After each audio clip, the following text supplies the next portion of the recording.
Terry Wong, your Ward 7 councillor, brings this update from around our communities, answering your top questions on rezoning, taxes, safety, and what's ahead.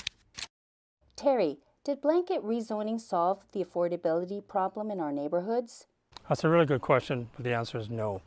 Since blanket rezoning was approved in August of 2024, we have not seen evidence that housing prices have come down in purchase, nor have we seen rental prices drop either. When Council approved blanket rezoning in August of 2024, we expected to have more housing stock drive the prices down. We have not seen that happen. We've also expected with more housing supply, rental prices would come down. Once again, we have not seen that happen. If you take a typical bungalow that was sold for $750,000 and convert it into 4 units above and 4 units below, each of the units above are selling at $750,000. So is that affordable? The answer is no.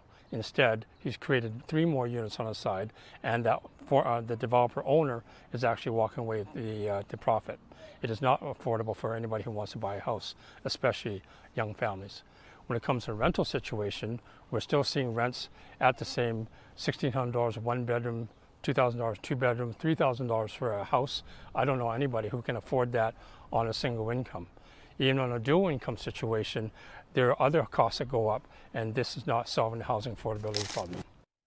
Did rezoning cause more parking problems in already dense neighborhoods?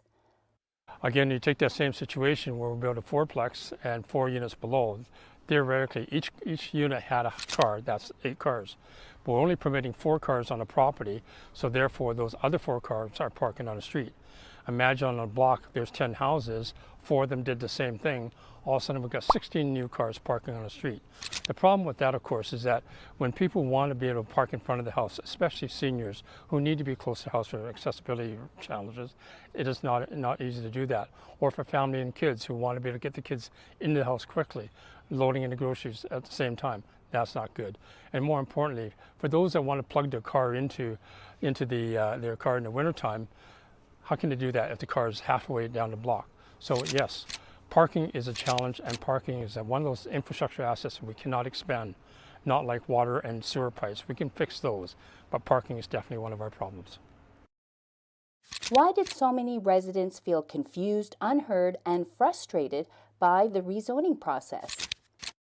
2 elements of that, one of which is we tried to, when I say that we, the city planning group tried to engage communities, but engagement is a difficult thing. Engagement requires listening and learning, but also understanding what the people say and incorporating their thoughts into the changes.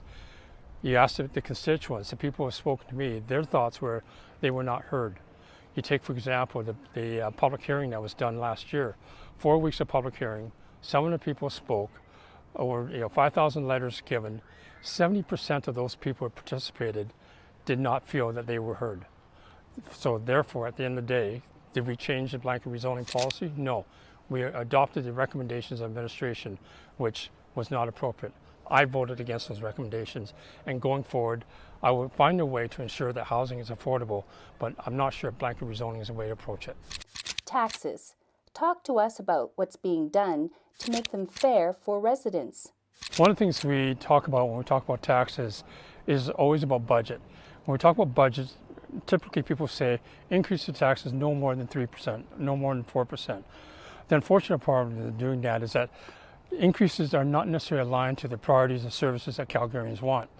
One of the things I've been trying to do, especially given that I was a former administrator of the city, is ensure that our tax rate increases are tied to the cost of service that people need and that people want, not to spend tax dollars on things that are not within our jurisdiction, such as things that the federal government and provincial government need to do. More importantly, we also want to be able to spend taxes on the infrastructure essentials, such as potholes and ensuring that bike lanes are put in for safety. Now, when we think about that, who benefits the most of this? Our seniors do. Our seniors are on fixed incomes, and they need to know that we're protecting them. Also, at the same time, the people who are working professionals. They need to understand that we're not just spending money for the sake of spending money, but rather we're spending money in the responsible sort of way. That responsible sort of way is obviously keeping up with inflation, keeping up with population growth, but also making sure that our budgets are kept to a point that people can afford that. The way to, again, to do that is ensure that We understand the true cost of services relative to the value people want, prioritize to try to do to ensure that, again, the taxes are paid by the appropriate proportion of residents versus businesses. Over the course of the last 3 years, we've seen council directing more non-residential taxes to the residents. When you consider seniors and working professionals, their increases in salaries, increases in pension is not keeping up with inflation. Why are we pushing that cost over to them? And I tried to put forward a tax rate rebate back in 2023 that was about $28 million. That was voted down by council. They thought that was, grandstanding. It's not grandstanding. It's putting money back in the hands of people who really need that money. Has the city done enough to prepare for Calgary's growing senior population? When you take a look at current population of seniors, we're at 1 in 7 at the age of 65 and older. When we get to 2 million, we'll be at a point of 1 in 5. In other words, 20% of Calgarians will be seniors. This is something that's really crucial to me. We want to be sure that the city is providing all the appropriate resources for seniors to live at home, also enjoy the comfort of the communities, but also at the same time be prepared that if they have to move into assisted living facilities, that we are creating the land for that affordable housing. From a housing perspective, a lot of seniors are today feeling uncomfortable about being in housing with the densification that's going on. I want to be sure that, again, housing is provided for them. So when you talk about the infrastructure of cities, for example, I hear from seniors all the time, they can't get in their recreation pools because there's not enough pool hours for seniors to get into. By providing those services, seniors feel, more comfortable and perhaps not even socially isolated, especially if they're on their own. Right behind us, we've got the Bethany Care Center, and they are one of several long-term care facilities. We have different ranges of care facilities that are within the city's control, particularly lodge programs that Severa for seniors are responsible for which I'm a board member. One of the things I want to be sure is that we have not only care facilities like this, not only lodge facilities like that, but also allowing people to age at home as much as possible. I want to be compassionate to our seniors, particularly those that have taken care of us as we grow up. Downtown workers and renters are facing safety concerns, especially around LRTs and Stephen Avenue. What have you done? We've done 3 things, one of which was to create a downtown safety table to take a look at the issues. One of the issues was identifying, do we have enough police officers, LRT officers, as well as bylaw officers? To that end, council and myself voted in favor of adding budget and adding more resources. The second thing we've done was to create a safety hub in the Stephen Avenue Mall and also in East Village. But that safety hub is where the bylaw officers and police officers can come and do their paperwork. But what we also found after talking to merchants in the area was they needed a place where they can come report. So to that end, kitty corner to the Bowl Building, we've created a counter service where people can report their crimes and talk to a police officer face to face. We heard downtown residents and businesses miss having a police station nearby. One of the things we've heard from our different businesses and residents in the area, whether it be Clarendon Harris, James Joyce, Simmons Building, Holt Renfrew, is that crime is an issue on the mall, whether they come in and break and enter, petty theft, or just general social disorder issues. The comment that most people say, though, is that we need more than a counter service. We need District 1 police station located in downtown core. So as being a member of the Calgary Police Commission, as well as the city administration, we've identified the need for a police station down in the downtown core.